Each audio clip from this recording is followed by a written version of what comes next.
Hare Krishna, welcome everyone to our Bhakti Vaibhav class. We'll begin with our prayers. Om Ajnanatimirandhasya Gyananjana Shalakaya Chakshurunmilitam Yena Tasmai Shri Gurave Namaha.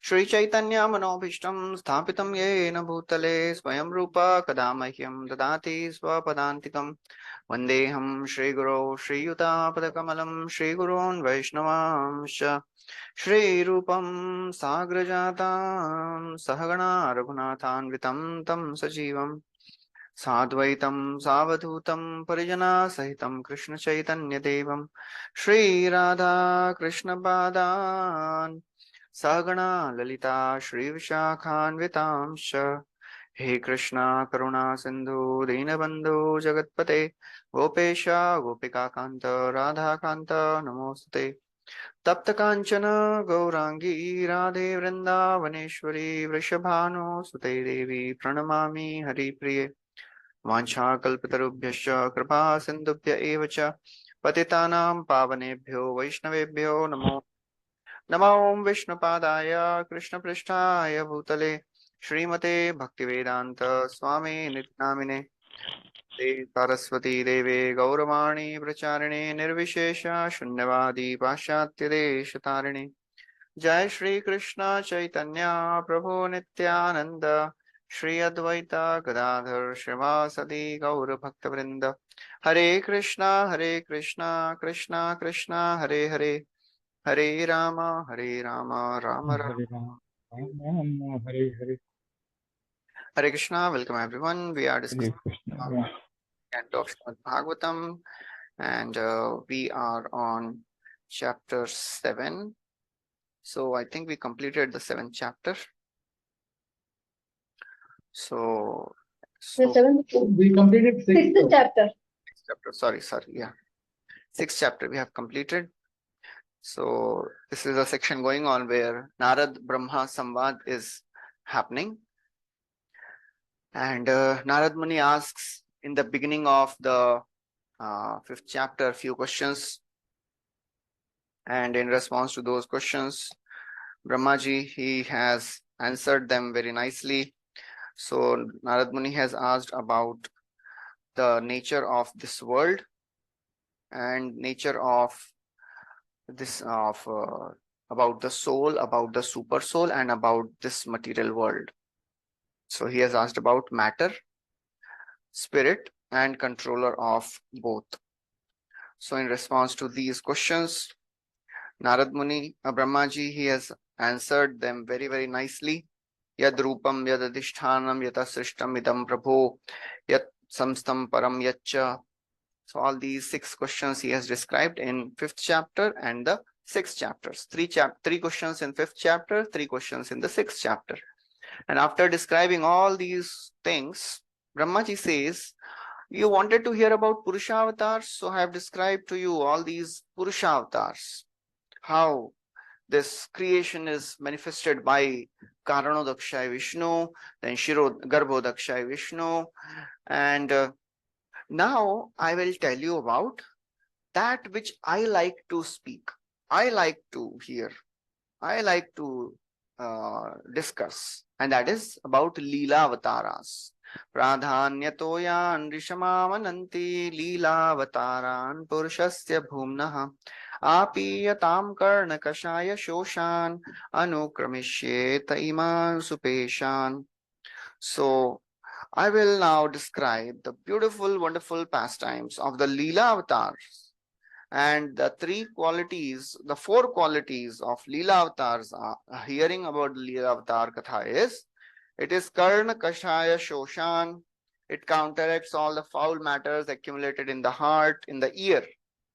Risha Amananti. It is approved by the sages, worshipped by the sages. Supeshan. They are pleasing to hear. And apiyatam, they are meant to be relished. So in response to, after speaking this, in 7th chapter, Brahmaji, he describes about various Guna avatars, Leela avatar, Manvantar, Ayash avatar, and the Vibhutis of the Lord in this chapter. So 1 to 39 verses describes the various incarnations of the Lord. And then after describing all this, he says actually nobody can describe the Lord completely. It is impossible to glorify the Lord. Even Shesha is trying to glorify since the beginning of the creation. He has not come to an end. No one can count the glories of the Lord's greatness. So that is how, that is the next section. And then he describes the characteristics of the Paramatma and Bhagwan, and he describes how Bhagwan is superior to Paramatma. And then in the last chapter, in the last section of this chapter, he describes, so now I have spoken to you about so many pastimes, so many avatars. Now please distribute this Bhagavatam. Now you go and preach. So that is how this chapter goes on. So there is nothing much in the slideshow, so I'll just end the sharing. So we'll continue. We'll start the first verse. So in the first verse, Brahmaji describes about the Varaha avatar.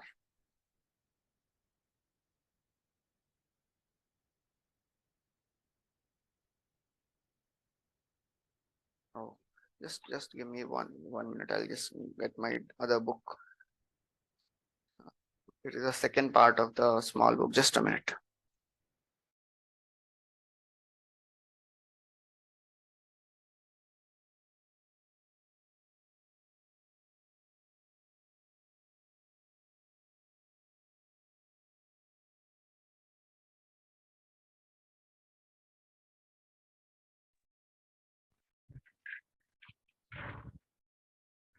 Okay. So somebody can read the translation of the first verse. Next one, chapter 7. Lord Brahma said, when the unlimitedly powerful Lord assumed the form of a boat as a pastime just to lift the planet Earth, which was drowned in the great ocean of the universe called the Garbhodaka, the first demon, Hiranyaksha, appeared, and the Lord pierced him with his tusk.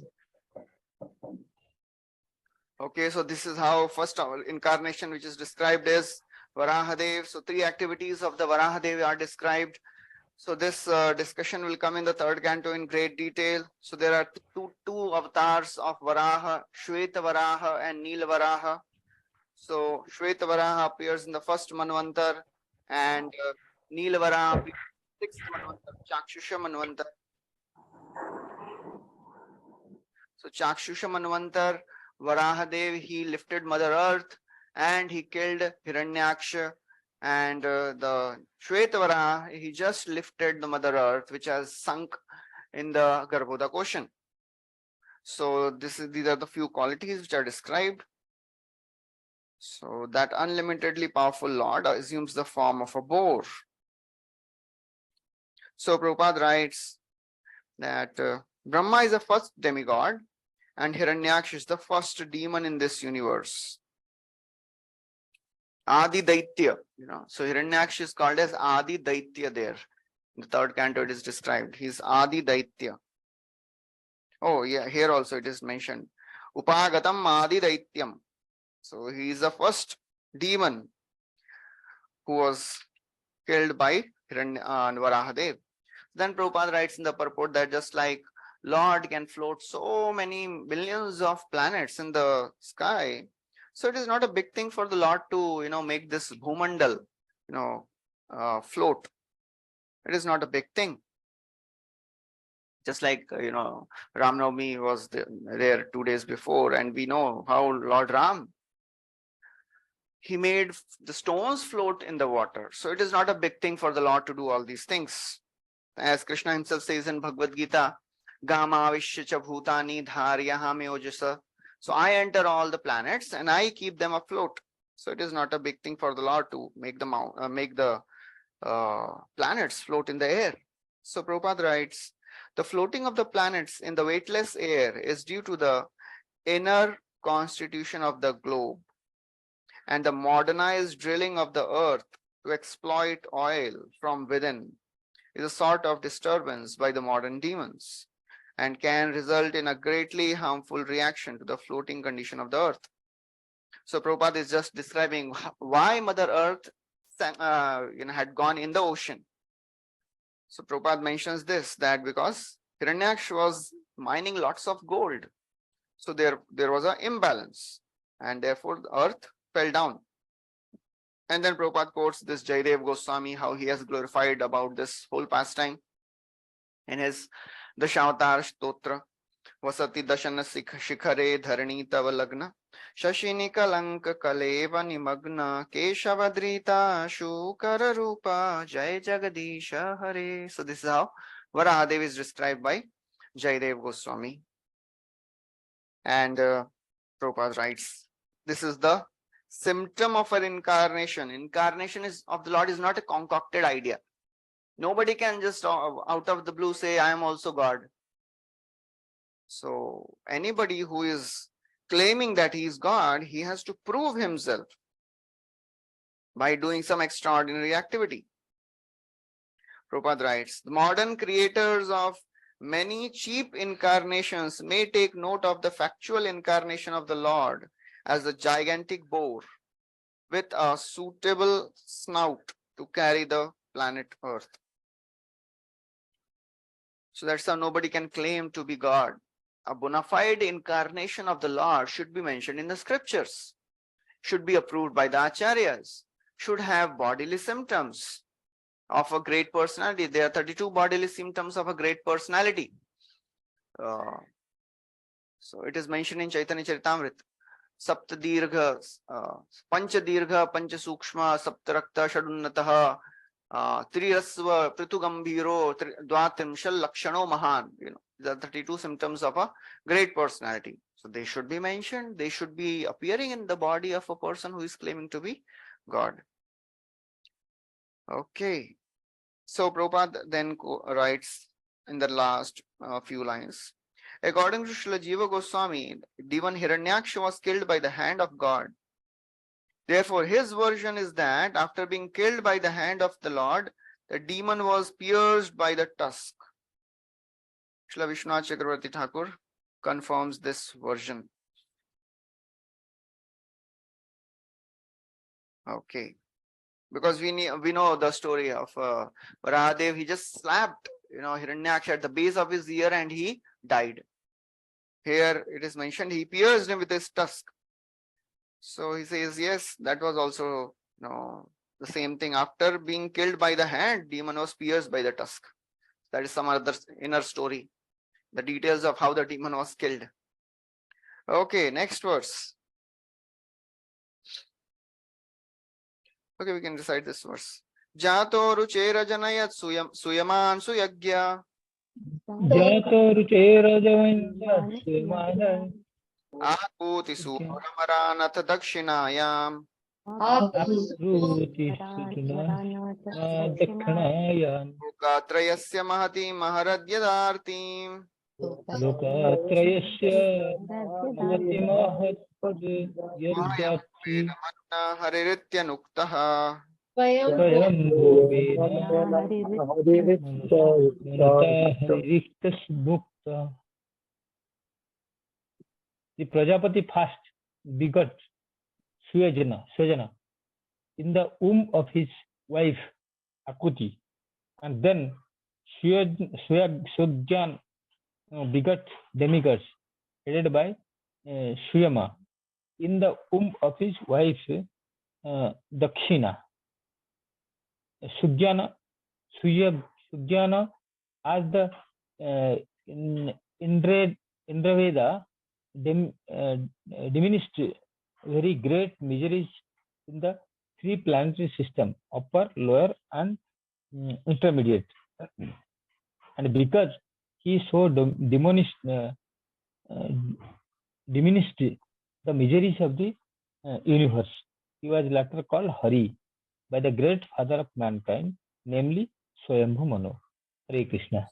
Swayambhu Manu, he had 3 daughters and 2 sons, Akuti, Prasuti, Devahuti, and Priyavrata and Uttanpad. So Akuti, he was married to Suyagya. What was the Prajapati? Akuti was married to, forgot the name. Ruchi, yes. Akuti was married to Ruchi. Prajapati Ruchi. Yes. So Akuti was married to Ruchi. So Ruchi was a Prajapati. So Ruchi, he begot Suyagya from the womb of Akuti, and Suyagya gave birth to all the Devatas headed by Suyama. So those Devatas, they became the prominent Devatas in the Swayambhuva Manvantar. As Suyagya, as the Indradev, diminished very great miseries. So Suyagya himself became Indra. It is said that whenever there is no suitable candidate to rule the heavenly planet as Indra, then Supreme Lord himself becomes the Indra. So that happened, in the Swayambhuva Manvantar, where Suyagya, he became Indradev. And therefore he was later called Hari by the great father, that is by Swayambhuva Manu. So it is said that Swayambhuva Manur Deva Manuputra Mahojasa Rishayo Amshavatarascha Hareh Shadvidam Uchyate. So in every Manvantara, there are 6 personalities who are expansions of the Supreme Lord. First is Swayambhuva, that is the ruling Manu. Then Manuputraha, the sons of Manu. Sureshwaraha, Indradev, and all the Devatas, and all the Saptarishis, and the Amshavatars, the Manvantar avatar. They are all the expansions of the Supreme Lord himself. So Suyagya also appeared as the son of Ruchi and Akuti, and he became Indra, and he was called as Hari. So Prabhupada writes in the purport that in order to guard against the invention of unauthorized incarnations, the name of the father of the bona fide incarnation is also mentioned. So again and again, Prabhupada is writing how nobody can become God just by popular votes. Many people are saying, oh, he is God, so therefore he is accepted as God. No, it is not like that. And then Prabhupada writes, in Bhagavad Puran, in the name of Kalki incarnation, which is to take place in almost 400,000 years, is mentioned, along with this name of his father and the name of village. So Shambalagram, it is mentioned that Kalki avatar will appear in Shambalagram, and his father's name is also mentioned, Vishnu Yasha. So all these details are mentioned. So nobody should accept any person as God. So that is what is described. Okay, so then the next incarnation, in the 3rd verse, it is described about Kapila Dev. Jagye cha karadama grihe dvijadeva hutyam.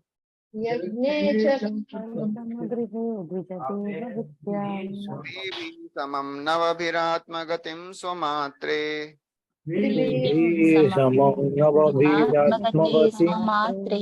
Uche yayatma shamalam gunasanga pankam.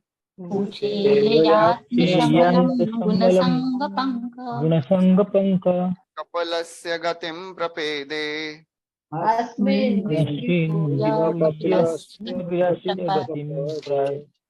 As the Kapila incarnation, being the son of the Prajapati Brahmana Kardama and his wife Devhuti, along with 9 other women sisters, he spoke to his mother about self-realization, by which in that very lifetime she became fully eased of the murder of the material goods and thereby achieved liberation, the path of. Okay, so Jagye, the Lord appeared Kardam Grihe, in the house of Kardam Muni, and Devahuti from the womb of Devahuti. So Devahuti, she gave birth to 9 daughters and 1 son. So that is what is mentioned. So 9 Navabhi, Stribhi Samam Navabhi. So she gave birth to 9 daughters and she gave birth to Kapila also.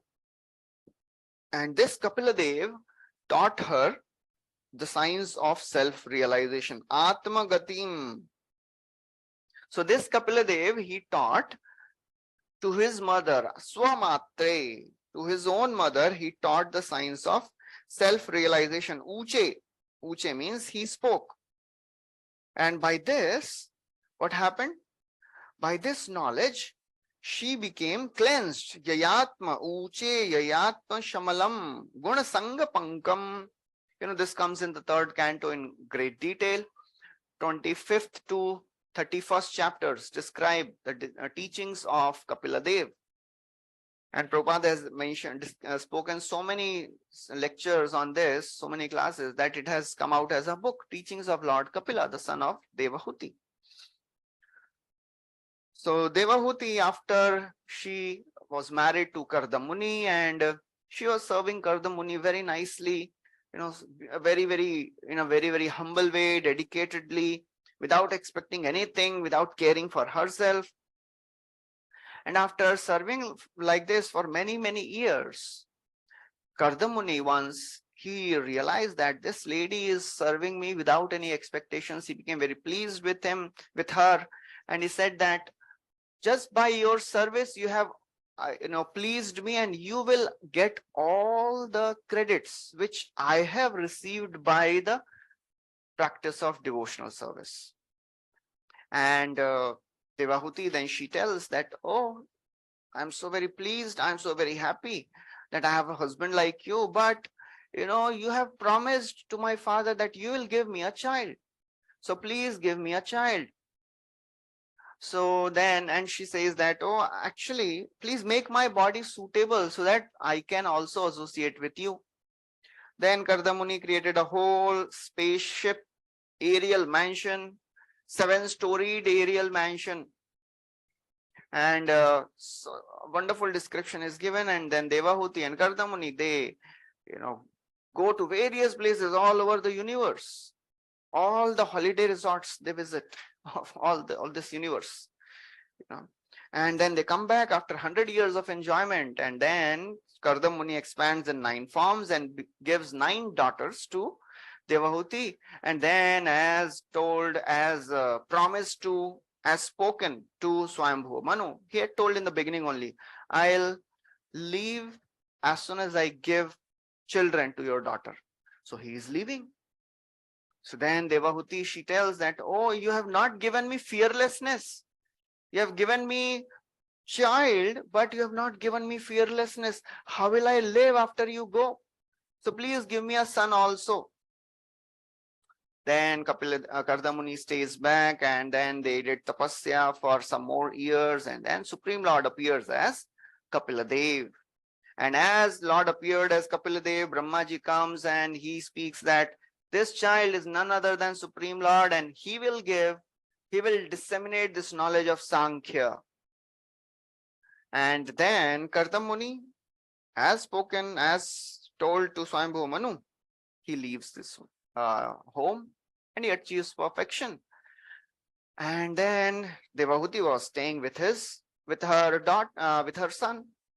One day she approached her son, remembering the words of Brahmaji, that your son is the avatar of Supreme Lord. And she tells that Nirvinna nitaran bhuman asad indriya tarshanat. I am disgusted with this material world. Please take me out of this material entanglement.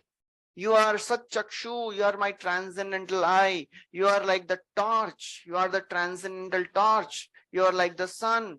You are like the axe which can cut this forest of material existence. Please give me this knowledge. And then Kapil Dev, he tells, I'll speak this Adhyatma Yoga. So what is this Adhyatma Yoga? There are 3 types of Adhyatma Yoga by which one can become detached from the material world. Jnana Yoga, Ashtanga Yoga, and Bhakti Yoga. Out of these 3, Bhakti Yoga is the best. So then Kapila Deva speaks about Bhakti Yoga in great detail. And then Devahuti asks some more questions. Which type of bhakti yoga should I perform? Then Kapila says, you should perform sadhana bhakti.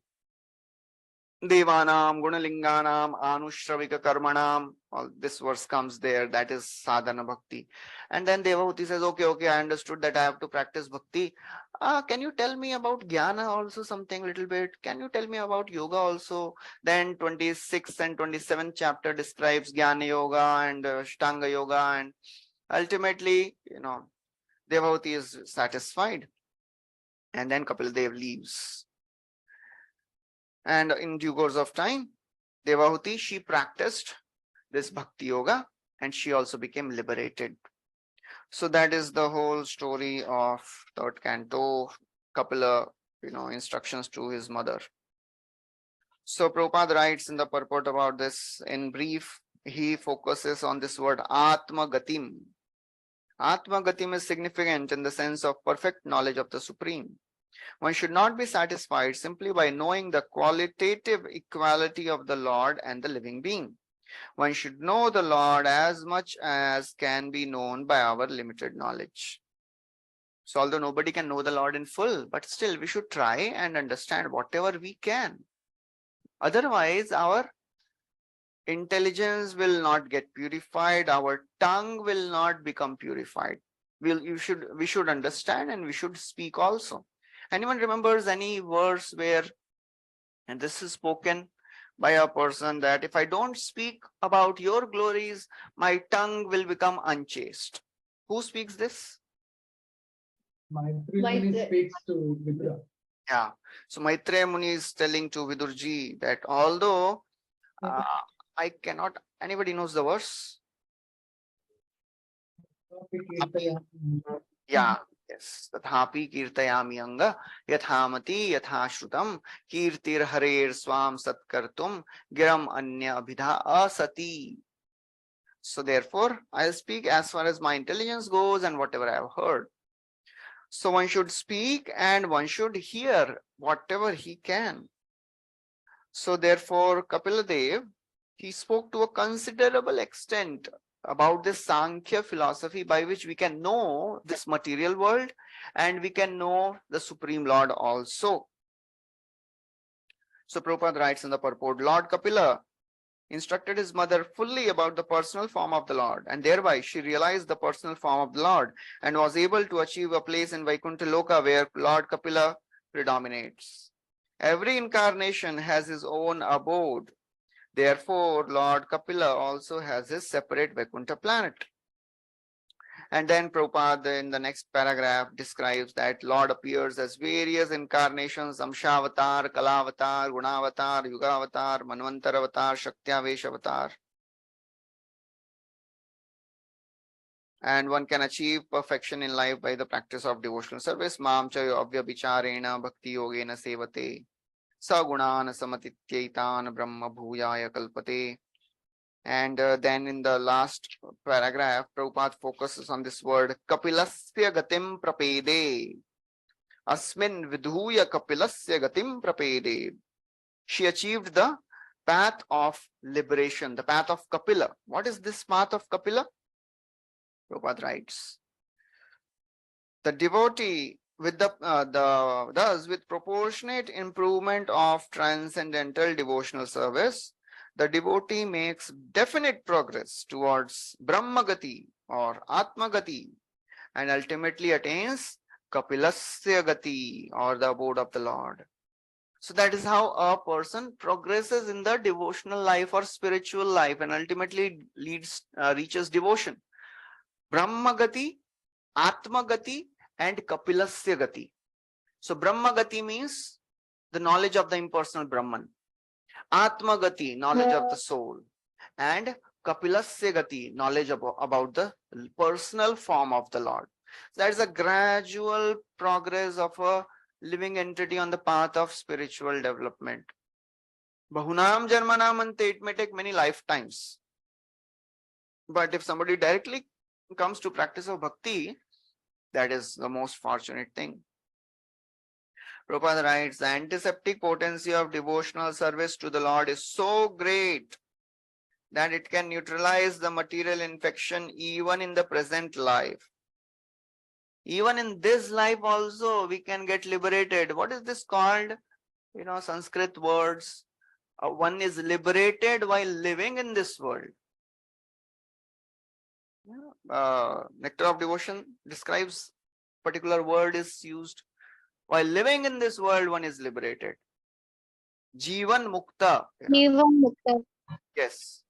This Jivan Mukta. Iha yasya harer dasye karmana manasagira nikhilashvapi avasthasu Jivan Mukta sa uchyate. If somebody is engaging his karmana, manasa, gira, mind, words and body in service of the Lord, and he is Jivan Mukta, that is the power of devotional service. Antiseptic. And Ishopanishad mentions one more word. Anybody remembers relating to this? Antiseptic. Lord is antiseptic and he says prophylactic. When somebody practices devotional service, then he doesn't get infected by it. Is like a prophylaxis. And if somebody is infected, he will become purified, antiseptic. So, and devotee does not have to wait for the next birth. He can be liberated in this life also. Okay, the next verse. Atrera patyam abhikankshat ahatushto datto maya hamiti yad bhagavan sadattaha yad pankaj parag pavitra deha yogardhima purubhaim yaduhay hayadyah. The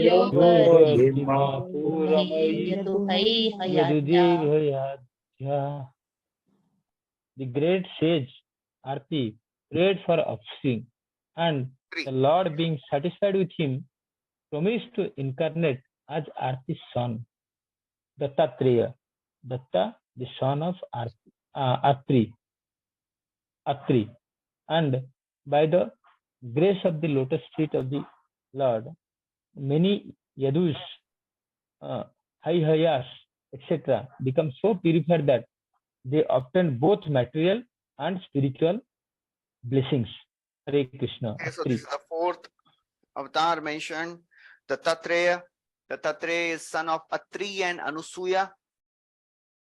So Anusuya is one of the 9 daughters of Devahuti. She was married to Atri. So this description again comes in the 3rd canto, in detail. The Atri and Anusuya, the pastime is described. And there it is said how Atri, he was worshipping the Lord, and he was praying to the Lord, and he was saying that, "O Lord, who is supreme, who is controlling this entire universe, please appear in front of me." And as he was praying, Brahma, Vishnu, Mahesh, all 3 of them appears, and he is confused. In the 4th canto it is there. So Atri, he says, he offers his obeisances. He realizes that, seeing the Sudarshan and Garuda, he realizes, oh, he is Vishnu. And then he sees swan and Kamandalu in the hand of a personality. Oh, he is Brahma. And he sees Damru, and bull. Oh, he is Lord Shiva. So that's how he realizes, he understands that these are 3 great powerful personalities, the controllers of the universe. But out of his, humility, out of his ignorance, he is not able to understand that who is the supreme amongst these. So he is very straightforward. He says, may I know whom have I called by my prayers? Bulaya kisko maine, aap tino aa gaye. Kisko bulaya? I was calling one supreme Lord. All 3 of you have come. So, whom did I call?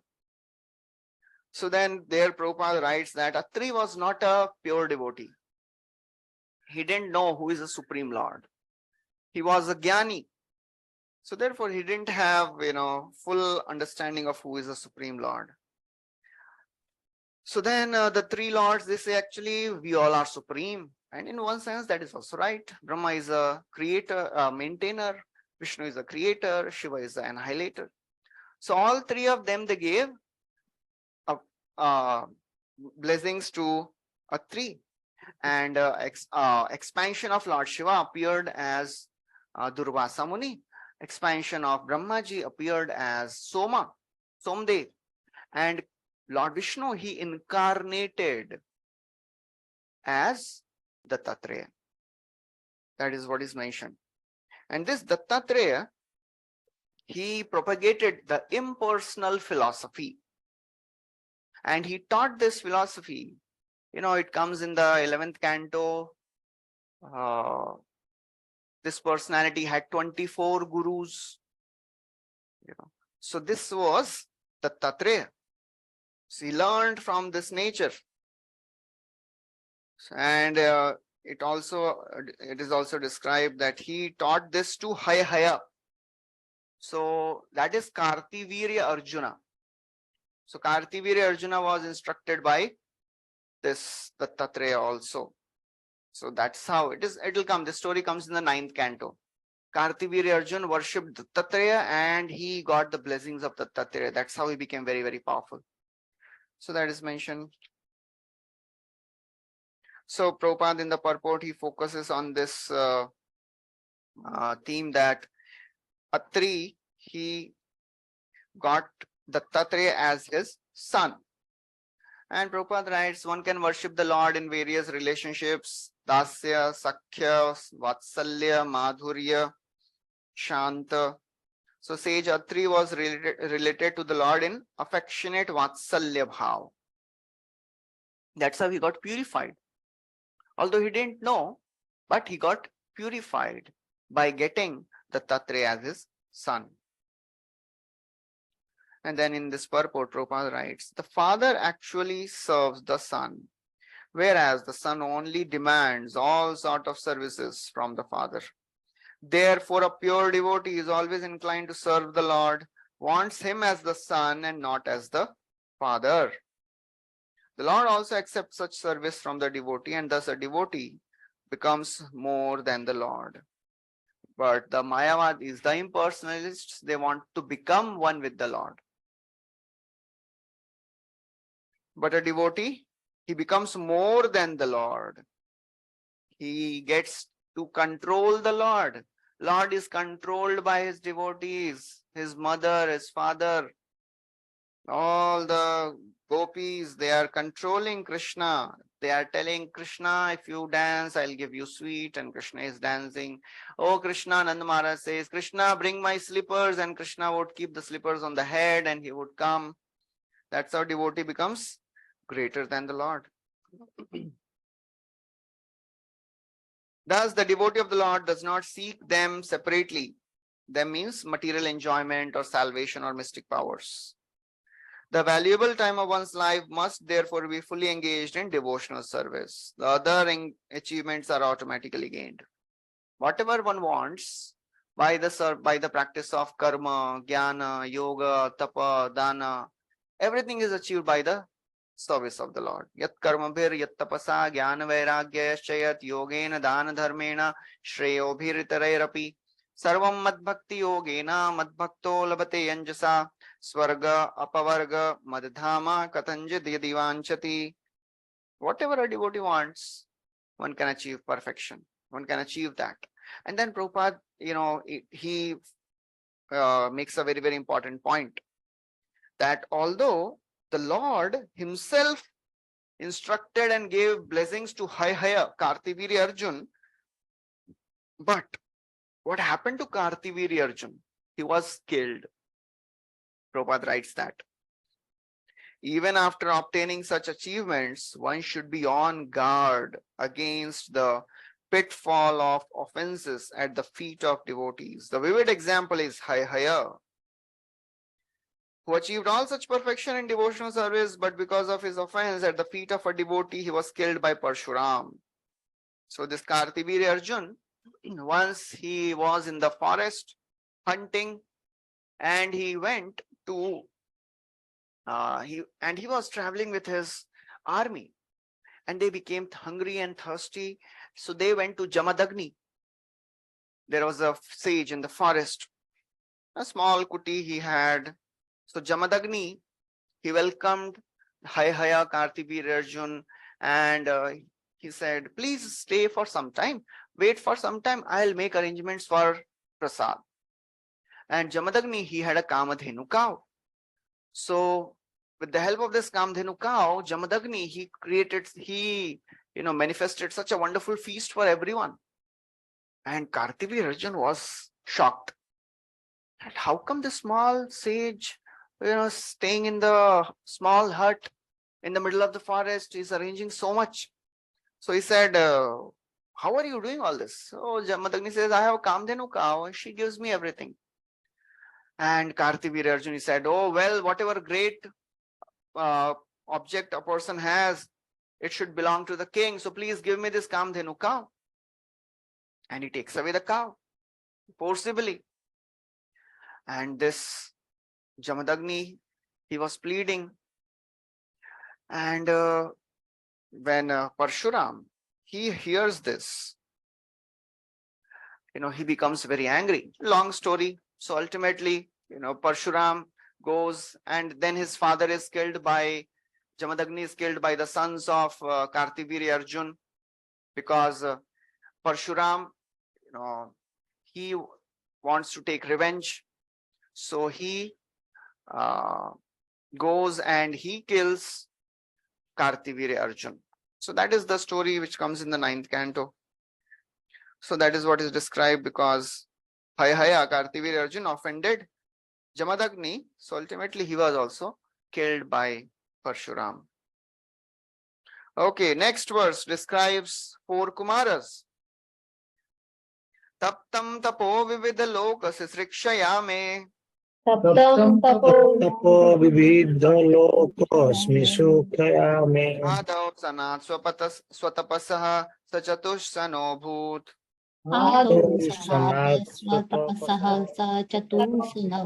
Prakalpa samplava vinashtamihatma tattvam.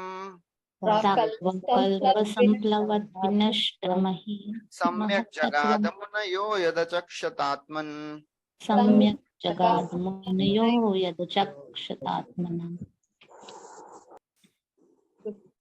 To create different planetary systems, I had to undergo austerities and penance. And the Lord, thus being pleased with me, incarnated in 4 Sanas: Sanaka, Sanatkumar, Sanandana, and Sanatana. In the previous creation, the spiritual truth was devastated, but the 4 Sanas explained it so nicely that the truth at once became clearly perceived by the sages. Okay, so when Brahma did tapasya, so first personalities who appear, they were 4 Kumaras, and they manifested out of penance of the Brahmaji. So they represented the power of penance. So the 4 sons, they represent certain parts of certain limbs of Jnana Yoga. Tapasya, Jnana, Tapasya, Brahmacharyena, Shamena cha, Damena cha, Tyagena, all these are the various limbs. So one of the Kumaras, he represents Jnana Shakti, then Tapasya, so, and the knowledge. So I'm not remembering the exact. So they represent certain, things. So that's what Brahmaji is, that's what this Maitreya Muni is describing, how the 4 Kumaras, they appeared when Brahmaji did tapasya. And what they did, they established the spiritual truth, which was lost at the end of the previous kalpa. Prabhupada writes, Vishnu Sahasranam prayers mention the Lord's name as Sanat and Sanatanatma. The Lord and living entities are both qualitatively Sanatan, but the Lord is Sanatan Tama. Oh, sorry. Sanat and Sanatan Tam, not Sanatanatma. Sanatan Tam. Sanatan Tam means eternal in the superlative degree. So living entities are Sanatan and Lord is Sanatan Tama. The living entities are positively Sanatan, but not superlatively, because the living entities are apt to fall to the atmosphere of non-eternity. So, if we see the words which Prabhupada is using, such wonderful, precise words Prabhupada is, using. In one of the discussions, I was just reading few days back, Prabhupada is having a discussion with Harikesh Swami, and he is describing such a complex discussion. He says about what is thesis, antithesis, and synthesis. The words itself are little difficult to understand, but Prabhupada, he makes the philosophy of spiritual life so simple, and it can be understood and accepted by anyone. And Prabhupada would use these terms very, very strongly and emphatically. So, that's what he would do. So he says, people, they say, what is thesis and antithesis and synthesis? So he says, thesis means we say that we are not this body. And antithesis means this body is external to the soul. And synthesis means this body, which is not ours, now we have started identifying with the body. That's why we are suffering. So that is, one example Prabhupada gives. And he gives the example of a, coconut.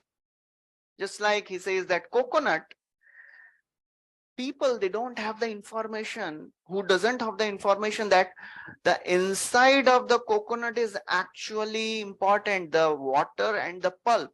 But if somebody is just, struggling with the green fibers of the outer side of the coconut, they will never go to the middle part, the essence of the coconut. So therefore, people of this world, they are just taking care of the body, which is the outer part of the coconut.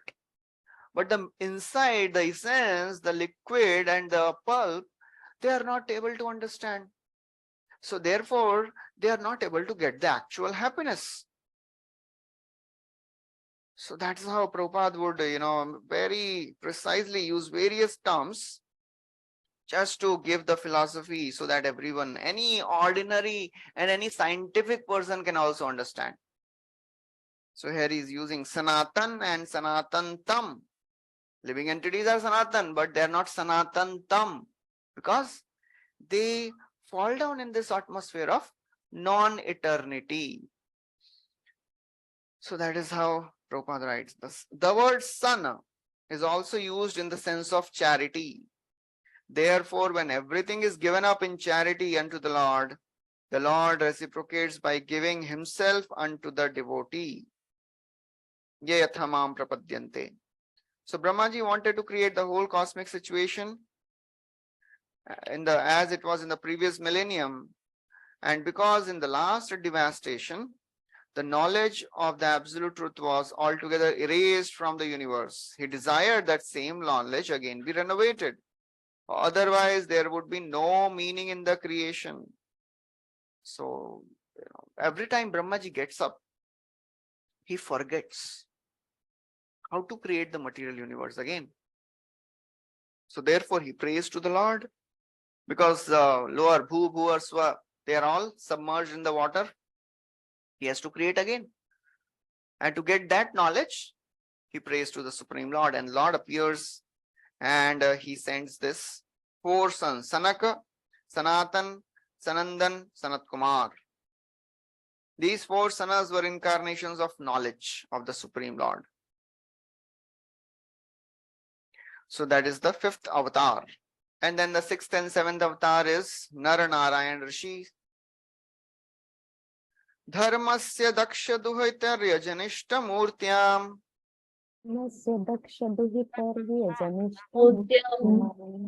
Narayano nara iti swatapa prabhavaha.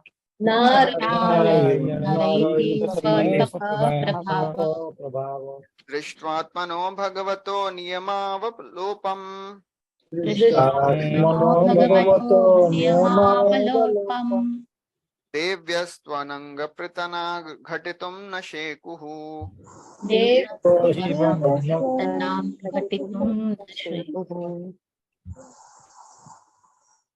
To exhibit his personal way of austerity and penance, he appeared in twin forms as Narayana and Nara in the womb of Murti, the wife of Dharma and the daughter of Daksha, celestial beauties, the companions of Cupid, went to try to break his vows, but they were unsuccessful, for they saw that many beauties like them were emanating from him, the personality of Godhead. So these are mentioned in various cantos, the story of Naranarayan Rishi. So Dharmasya Daksha Duhitari. So Daksha, he had many daughters, 60. And out of them, one was Murti. He had, 16 daughters. Out of them, one was Murti. Murti was married to to Dharma, and from Murti appeared Narayan Rishis. So these Narayan Rishis, they were the expansions of the Supreme Lord. They were not ordinary people. They were directly Supreme Lord, appeared from the womb of Murti. So therefore Murtyam, Ajanishta Murtyam. So Murti gave birth to Narayan Rishis. And why these Narayan Rishis appeared? To exhibit the path of austerity and peace. To exhibit his personal way of austerity and penance. That's why they appeared. And that's why they went and did such severe tapasya. But as they were doing tapasya, anybody who does tapasya, one personality becomes really afraid. And who is that personality? Indra. Indra becomes afraid. So he sends Cupid and so many beautiful apsaras, try to, stop these Narayan Rishi's austerities. But what happened? Great stalwarts like Shiva, they can vanquish lust, but they became overcome by the wrath. Okay, that is the next verse. So in this verse, it is just said that celestial beauties, they tried to break his vows, but they were unsuccessful. So, this story also comes in the 9th canto, where Narayan Rishis, they are doing tapasya, and Indra sends beautiful ladies, beautiful apsaras, and Kamadev creates a beautiful atmosphere, and everybody is dancing and singing, and beautiful fragrant breeze is blowing. And Narayan Rishi quietly opens their eyes, and they see all these things happening. So Cupid, he had a previous experience that Shiva, he had tried to, this open the eyes of Shiva, and then he was punished. So it is a general experience, whenever some apsara, whenever some sage does tapasya and Cupid tries to seduce them. So it is a very, very dangerous situation, because the sage, if he becomes angry, then he may punish. But this time, Narayan Rishi, instead of becoming angry, they said, "Oh, great personalities, we are so very blessed that all of you have appeared in our hermitage. We are so very happy. Tell us, how can we serve you?" So there Prabhupada describes this is the difference between the Supreme Lord and other devatas. Nobody can disturb Supreme Lord. Nobody can make him angry. And then on the contrary, Narayan Rishi says that, "Oh, you have come. Why are you getting disturbed? Why have you brought these apsaras? Don't fear. Just tell Indra that we don't want his kingdom. And as a gift, return gift, we'll give you something." So Narayan Rishi creates so many apsaras. And one of the apsara is created from the thigh of Narayan Rishi. That is called as Urvashi. And he tells, Narayan Rishi tells that just select any of them and give Indra as a gift. So they take Urvashi back as a gift. So that is what is described. So Prabhupada in the purport focuses on this path of celibacy and self-control. In rigid life of tapasya, there is no place for association with women. So Prabhupada focuses on this, principle of attraction. Pumsa istriya maithuni bhavameta tayor mitha hridaya grantimahu. So Prabhupada writes, the whole world is moving under the spell of womanly attraction, and as a result, man becomes united with women. He at once becomes a victim. So all these things Prabhupada describes in detail. And then he says the whole varnashram system is ultimately meant to make one renounced. And that's why this whole process of brahmacharya training is there. And then ultimately one has to take sannyas or vanprastha. Okay, next verse. Then Prabhupada writes in the last few lines of this purport, in the 6th verse purport, that Narayan Rishi was not attracted by all these beautiful apsaras. Why? Because halwai ko apni wo sweet se kuch bhi attraction hota hi nahi hai. So he says there is a common proverb that a confectioner is never attracted by sweetmeats. अरे उसने ही बनाया तो बना बना के he is already satisfied. So everything is created by the Lord. So Lord is not attracted by these apsaras. So Lord, by his pleasure potential powers, can produce immeasurable spiritual beauties and not at least attracted by false beauty of material creation. One who does not know alleges foolishly that Lord Krishna enjoyed women in his Rasa Leela in Vrindavan. 7th verse. Kamam dahanti kritino nanurosha drishtya. कामं दहन्ति गृहिणो नानुरोधदृष्ट्या Rosham dahantamutate dahantya sahyam.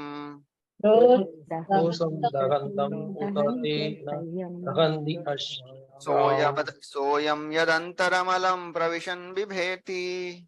सोऽयं यदन्तरमलं प्रविशं पिबति Kamaha katham nu punarasya manashrayeta. पुनरस्य मनाक्लेशे. Great stars like Lord Shiva can, by their wrathful glances, overcome lust and vanquish him. Yet they cannot be free from the overwhelming effects of their own wrath. Such wrath can never enter into the heart of him, the Lord, who is above all this. So how can lust take shelter in his mind? Correct. So Kamam Dahanti, Lord Shiva, when he was disturbed by Cupid, Lord Shiva burnt him. And that's why he's called as Ananga. He's without the body. So Rosha Drishtya, with his angry eyes, he burnt. Rosham Dahantam.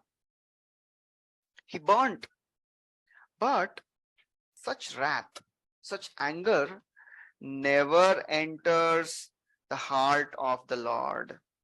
Soyam yadantharamalam pravishan bibheti. So this anger never enters the heart of the Supreme Lord. Because anger gives birth to lust.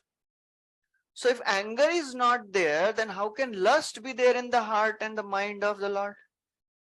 So anger is the elder brother of lust. Kamanuja.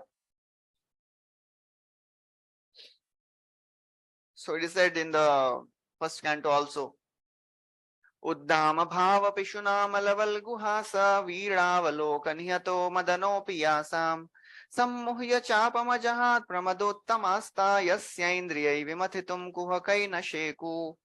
When Krishna enters the palace of Dwarka, all the queens, they are trying to attract him by her loving glances, by their shy smiles.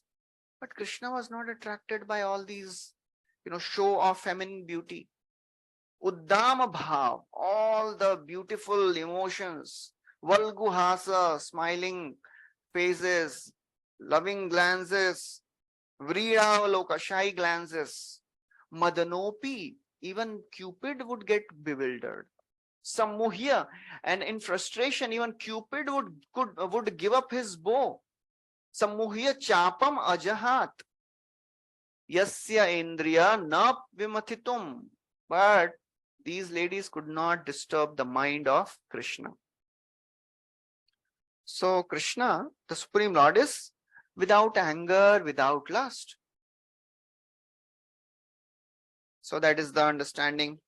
So Prabhupada in the purport, he mentions this story of Bhrigu Muni testing Shivaji, Brahma and Vishnu to understand who is the Supreme Lord. And ultimately Bhrigu realizes that Vishnu is Supreme Lord because he didn't become angry. Bhrigu, he tested Brahmaji by insulting him in the mind. He didn't offer respects. He tested Shiva by insulting by his words. He spoke harsh words and Shivji became very angry. And he physically insulted Vishnu by kicking him on his chest. Still Vishnu didn't become angry. That is the worst type of offense. But still Vishnu didn't become angry. So here, therefore, Lord is aptakam. He is never affected by wrath. So if someone is not affected by wrath, then how can lust appear in the heart? Conclusion is that Supreme Lord has neither lust or anger. Even if there is sometimes a show of lust and anger by the Absolute, it should be considered an absolute benediction. In Damodar Leela, Lord gave up all his qualities. He is aptakam. He became stanyakam. He is Satchidananda Vigraha. He became angry. He broke all the pots of yogurt when Yashoda didn't feed him. So Lord, he can give up all his opulences to please the devotees to perform so many pastimes. So that is the Naranarayan Rishis. 8th is the avatar of Prishni Garbha, this appeared from the womb of Prishni. And so this Prishni Garbha, he appeared in front of Dhruva. So the avatar of the Lord who appeared in front of Dhruva and gave him benedictions is Prishni Garbha. Okay. Somebody can read the translation of this 8th verse. Being insulted by the short words spoken by the whole wife of the king, even in the king's person, Prince Dhruva, who was only a boy, took 2 severe penances in the forest. And the Lord, being satisfied by his prayer, awarded him the Dhruva planet, which is worshipped by great sages, both upward and downward. Okay, so Prishni Garbha, he appeared in front of the law in Dhruva and then blessed him that you wanted a kingdom greater than great grandfather, take it. Although Dhruva said, no, I don't want anything, oh my Lord, I am just satisfied with whatever, with your darshan. He said, no, please take this. Because if you don't take, in future, nobody will come and they will say, Arey, Vishnu ji to khali darshan deke santusht kar dete hain, doesn't give anything material. So just to make sure that devotees, they keep coming, because not everybody practices bhakti with pure intentions in the beginning. So Lord gave him benedictions. Prabhupada tells the whole story in the purport. Okay, next verse. The story of Prithu Maharaj, another wonderful story which comes in the 4th canto. Yadvena mutpathagatam dvijavakya vajra.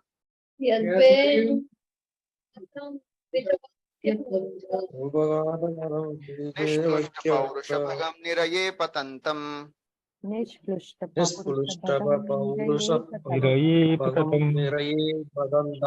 Kratvarthito jagati putra padam cha lebhe.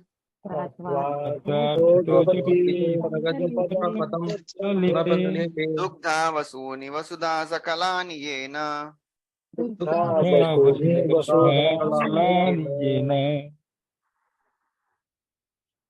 Maharaja Vena went astray from the path of righteousness, and the Brahmanas chastised him by the thunderbolt course. By this king Vena was burnt with his good deeds and opulence and was en route to hell. The Lord, by his causeless mercy, descended as his son, by the name of Pruthu, delivered the condemned king Vena from hell, and exploited the earth drawing, by drawing all kinds of crops as produce. So that is very wonderful thing. It is mentioned here, although we know the story of Vena, he was so sinful. All the Brahmanas, they killed him just by hunkar. But interestingly, here it is mentioned that Lord delivered him from hell. So that's how, the Lord is so very merciful that he delivers a personality like Vena also out of love. And so the two pastimes, the two activities of Prithu Maharaj, they are mentioned. So how Prithu delivered Vena? Because a son who is a devotee can deliver the 21 generations. What to speak of if son is an empowered representative, Shakti-Avesh avatar? Of course, the father and mother and all the relatives, they are sure to be delivered. Tri Saptabhi Pita Puta. So Prithu Maharaj, by his powerful devotional service, he delivered his father also. That is one thing. And other thing which he did is he exploited the earth by drawing all kinds of crops, because as Vena, he was so cruel, so sinful. Mother Earth, she stopped giving all the necessities of life. And when Prithu Maharaj, all the citizens, they go to Prithu Maharaj and they complain, we are doing our duties nicely, but still Mother Earth is not giving. So Prithu Maharaj became so angry and he took his sword and he wanted to punish Mother Earth. Mother Earth took the form of a cow and she was running. Ultimately, she surrendered to Prithu Maharaj and said, why are you killing me? And it is not my fault. If a son does not take care of the wealth of the father or mother, they'll not give all the wealth to the sons. So Vena, he was so sinful. So therefore, I am keeping all the resources hidden. So Prithu Maharaj said, Are, now he's gone. Now you please give. So she said, okay. I'll give all the resources. Now you make certain people as calf and bring in front of me, and I will give a certain type of produce. So that is again described in great detail in the 4th canto. Prabhupada writes in the purport, according to the Varnashram system, pious Brahmanas were guardians of the society. So these guardians, these Brahmanas would instruct the kings. And if the kings would follow the instructions of the Brahmanas, the kingdom would run very nicely. And Prabhupada writes, the kings were never autocratic monarchs. The scriptures like Manu Samhita and other authorized books of the sages were guiding principles for ruling the subjects. Just like it is described about Yudhishthir Maharaj. Yudhishthir Maharaj was ruling the kingdom under the instructions of two personalities. Who are they? Anyone remembers?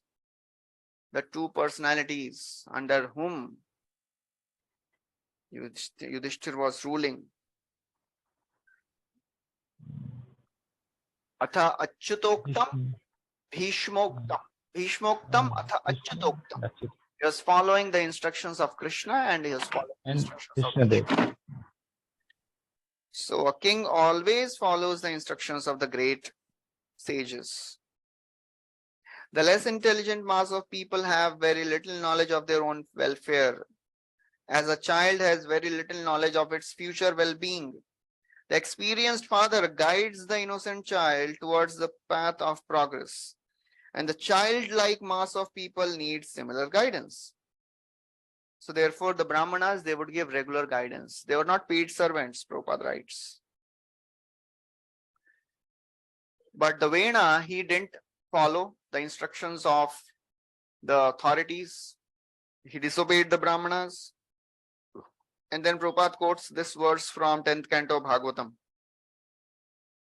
Long life, obedience, good reputation, righteousness, prospects of being promoted to the higher planets, and blessings of great personalities are all vanquished simply by disobedience to great souls. Ayu, Shriyo, Yasho, Dharma, Lokana, Shishayevacha, Hanti, Shreyamsi, Sarvani, Pumso, Mahadvatikramaha.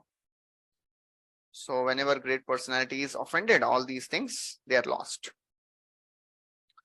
So Vena, because he didn't follow the instructions, he was lost.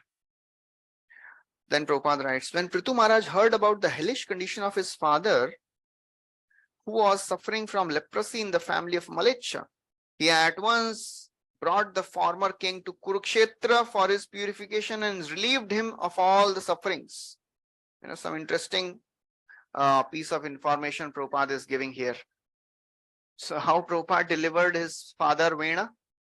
So Vena, he was brought, he appeared on the side of Kauravas, and he was killed by Krishna. That means he was killed by Arjuna. He was delivered. So that is another piece of information Prabhupada gives in this verses, how Vena was also delivered. So actually this is what Vishwanath Chakravarti Thakur also writes. Prabhupada is also mentioning the Vaman Puran. The history of Maharaj Vena and his degradation is fully described. Okay. So Vishwanath Chakravarti Thakur mentions Prithu. Oh, sorry. There is another description here. Prithu brought him to Prithu Lake at Kurukshetra, and by bathing him there, delivered him from his unremitting suffering. So, because of his offenses, he was suffering in hell. He had attained a low body of a leper. So how Prithu Maharaj purified him? Prithu brought him to a Prithu Lake at Kurukshetra, and by bathing him there, he delivered him from his unremitting suffering. That's what Vishwanath Chakravarti Thakur writes. Okay, and then Prabhupada describes about who is a putra. Pu narka trayate iti putra. So a son who delivers father from the hellish situations, he is called as putra. Otherwise, Prabhupada says putra and mutra, they come from the same path. So if the son is not righteous enough, he is like a urine only. So that is what is described by Prabhupada. Putra means one who delivers from hell, called putra. That is a worthy son. Next is Nabhi. Next is Rishabdev, the son of Nabhi and Sudevi. Nabhera Sava Rishabha Sudevi Sunur. Sudevi Sunu. Yo Vai Chachara Samadrik Jada Yoga Charayam. Jadayog Charayam. Yat Paramhamsa Rishaya Padama Mananti. Asta Prashanta Karana Parimukta Sangaha.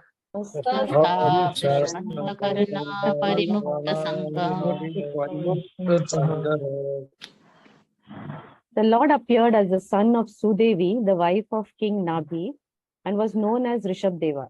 He performed materialistic yoga to equibalance the mind. This stage is also accepted as the highest perfectional situation of liberation, wherein one is situated in oneself and is completely satisfied. So Nabhi, he gave birth from his wife Sudevi. Rishabdev appeared. Nabhi is coming in the dynasty of Priyavrat Maharaj, and Priyavrat Maharaj's son was Agnidra. Agnidra's son was Nabhi, and Nabhi's son was Rishabdev. So Nabi also did lots of tapasya. He employed all the brahmanas, and they were doing yajna on his behalf. And he wanted a son like the Supreme Lord. He wanted the son as the Supreme Lord, like the Supreme Lord. So Lord appeared and said, nobody is like me, I will myself come. So Lord appears as Rishabdev. And we know the famous instructions Rishabdev gives to his 100 sons, headed by Bharat Maharaj, Nayam Deho, Deha Bhajam Nilok, and all those instructions. So Prabhupada focuses on this word Jada Yoga. So after ruling this kingdom for this whole Bharat Varsha for many thousands of years, he left the kingdom and he performed this Jada Yoga, materialistic yoga, to balance the mind. So what is this Jada Yoga? So this Jada Yoga involves practicing becoming like a dumb stone and not being affected by material reactions. So some yogis, they practice this. They practice intense austerity. They pluck out their hairs, literally, and they don't wear anything, and they go to the forest. So that's the practice of these Jada yogis. So Prabhupada writes, they inflict such voluntary pain upon themselves. They pluck out their hairs without shaving and without any instrumental help. But the real purpose of such Jada Yoga is to get free from all material affection and to be situated in self. At the last stage of his life, Maharaj, Emperor Rishabdev wandered like a dumb, mad man, unaffected by all kinds of bodily mistreatment. So it is described in 5th canto, when Rishabdev, he would wander around naked, and people would think he is a madman. He would lie down, he would pass stool, and he would lie down in that same place. But his stool would be fragrant, and his stool would smell, would spread the fragrance for 80 miles. And Prabhupada writes there that any Paramhamsa, here it says, Prabhupada writes, the stool of his body was fragrant like the smell of fragrant flowers, and a saintly person would recognize him as a Paramhamsa. Oh, then Prabhupada says, one who is not able to make his stool fragrant should not imitate Rishabdev. Because there was a person who imitated Rishabdev. Prabhupada writes, that's how Jainism started. There was a king, who started imitating Rishabdev, and from him started this whole Jainism. So that is the whole process. Prabhupada writes, the real purpose of Jada Yoga is Prashanta Karunaha, subduing the senses. And then again Prabhupada writes this, in this Kali Yuga, all these things are not possible. So the easiest thing to do is, hearing from the authorities and chanting the names of the Lord. And then Rishabdev, his son was Bharat Maharaj, and on his name, this Bharat Varsha is named. Okay, so that is the 10th incarnation. The 11th incarnation is Hayagriva. Satrema Masa Bhagavan Hayashira Satho.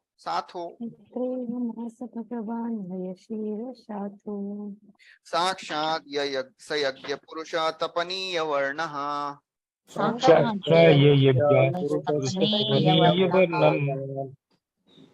Chandomayo Makhamayo Akila Devatatma.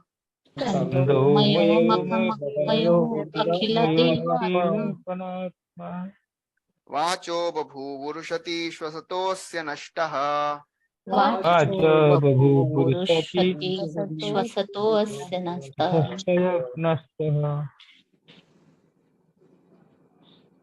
Lord appeared as Hayagriva incarnation in a sacrifice performed by me, Brahma. He is a personified sacrifices and the hue of his body is golden. He is personified Vedas as well, and the super soul of all demigods.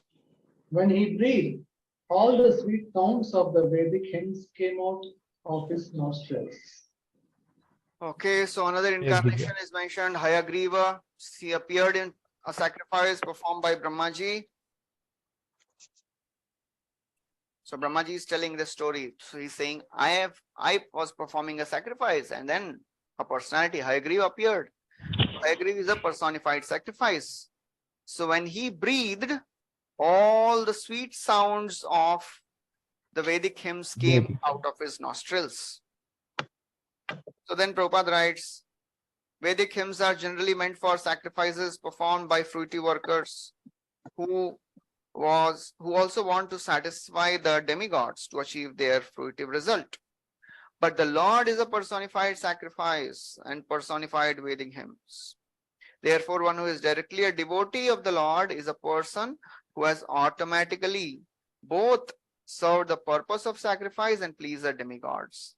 Vedesha sarvai, yagyarthat karmano anyatra lokoyam karma bandhanaihi.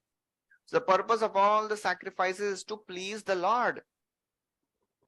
So therefore, a devotee, by serving the Lord, automatically pleases everyone. That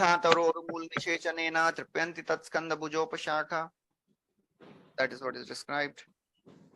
Next avatar is Matsya avatar. Matsya avatar appears in the times Matsya avatar appears. It will be mentioned here. Matsyo yuganta samaye manunopalabdhaha. Moni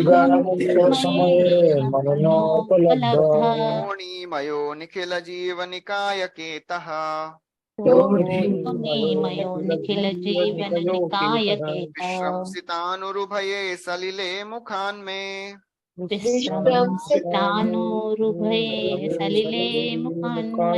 Adaya tatra vijahara haveda margan. At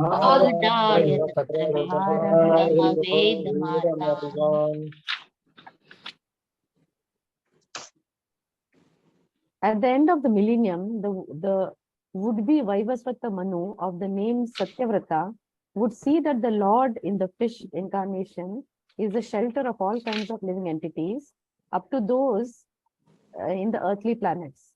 Because of my fear of the vast water at the end of the millennium, the Vedas come out of my mouth, and the Lord enjoys those vast waters and protects the Vedas. That's how Matsya avatar appeared. So here Brahmaji is combining again the two avatars. Matsya avatar appeared twice, like Varaha avatar appeared twice, and Maitreya Muni combines both of them when he is telling the story of appearance of Varahadev. Similarly here Brahmaji also combines these two incarnations, and he is telling in one verse itself. So the first Matsya avatar appeared in the beginning of Swayambhuva Manvantar. So what happened in the beginning of Swayambhuva Manvantar? The Vedas, they were stolen by a demon called Hayagriva. So in the previous verse, there was a Lord who appeared as Hayagriva. The demons also, one demon also appeared as by the name Hayagriva. So when this demon Hayagriva stole all the Vedas from the mouth of Brahmaji, then Lord appeared as Matsya avatar and protected and saved these Vedas. And then again, at the end of Chakshusha Manvantar, to favor King Satyavrat, the Lord again appeared as Matsya avatar. So these are the two avatars mentioned. So then Prabhupada writes about this Manus, Vaivasvata Manu. During one day of Brahma, there are 14 Manus, and at the end of each Manu, there is a devastation. So in the beginning of would-be Vaivasvata Manu, such devastation would be seen by him. So this Satyavrat Muni, so currently which Manvantar is going on? Seventh. Seventh. So this is the seventh Manvantar going on. So the previous Manvantar, there was a king called Satyavrat, not Satyavrat Muni, sorry. Satyavrat Muni is the person who wrote Damodarashtakam. Satyavrat, the king. So he appears as the son of Vivaswan in this Manvantar, and he is called as Vaivaswata. Son of Vivaswan is called Vaivaswata. And what is the name of this Vaivaswata Manu? Anyone knows the name of Vaivaswata Manu? Current Manu? His name is Shraddha Dev. Okay. So this Satyavrat king becomes Shraddha Dev. He is the current Manu. So this is the blessing of Matsya Avatar. So Prabhupada mentions that at the end of devastation, so many things were happening. So Lord appeared as Matsya and he protected all these living entities and gave mercy, gave instructions to Satyavrat king. Okay, next verse. Famous avatar of Kurma. Shiro dadhava maradhanava yutha panam unmatnatam amritalabdhaya adi devaha. Krishtena kashyapa purvidadhara gotram Nidrakshanot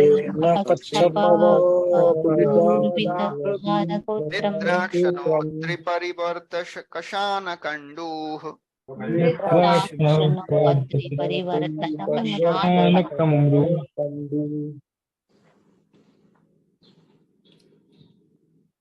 The primeval Lord then assumed the tortoise incarnation in order to serve as the resting place for the Mandara mountain, which was acting as a churning rod. The demigod and demons were churning the ocean of milk with the Mandara mountain in order to extract nectar. The mountain moved back and forth, scratching the back of Lord Tortoise, who, while partially sleeping, was experiencing an itching sensation. So this pastime, this avatar appeared during Samudra Manthan Leela, and as the Mandar mountain was brought and it was used as the churning rod, it started sinking because it didn't have any support from the bottom. So all the Devtas and the demons, they again became disappointed and they were thinking what to do. So then the Lord appeared as Kurma avatar. So the Lord, two avatars are mentioned here.